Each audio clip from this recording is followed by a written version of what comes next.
All right, guys, we are going to go over the new process for installing the rail in all of the new 2026 Viper tracks. So on the table here, we have our rail tool, our pliers, lock wire, and we have a couple sample pieces of rail. We're not going to rail the entire piece here. We're just going to show you the process on the ends of the track.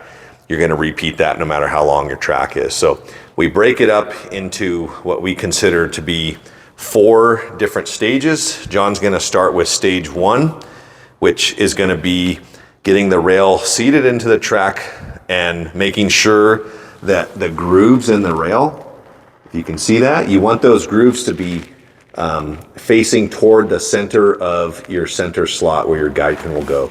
You also want to make sure that you leave about a 1/2 inch sticking out on, excuse me, on each end. And that's especially on curves. You know, you can suck that rail in or out in the curves. But this first step here is going to be John installing the lock wire, and we're just getting it to hold the rail in place.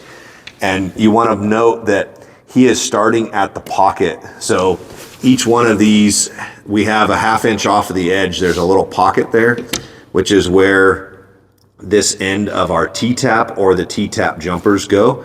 So you don't want your lock wire to be anywhere near the end of this. You want to start it just after the slot there. So you can see how those are.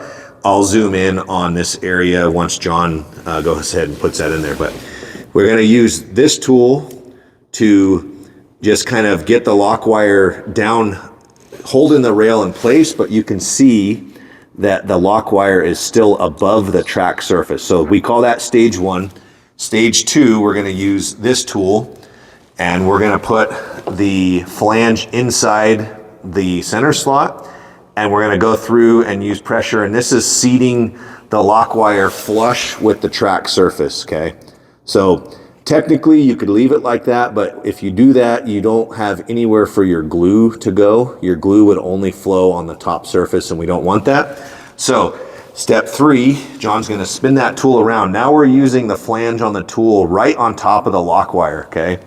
As you can see, and he is going to seat that lock wire all the way to the floor. This step you want to be super careful on, especially in curves, that you don't drive that off of the lock wire and across your track surface. So definitely take your time on that one.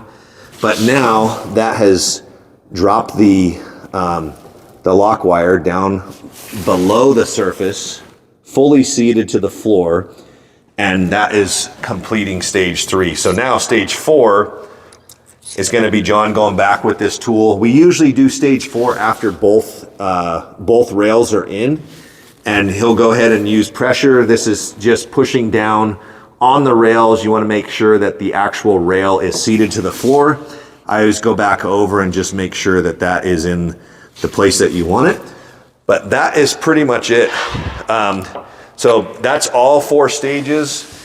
And if we look at where this is at, and I apologize for the lighting, but the lock wire is here.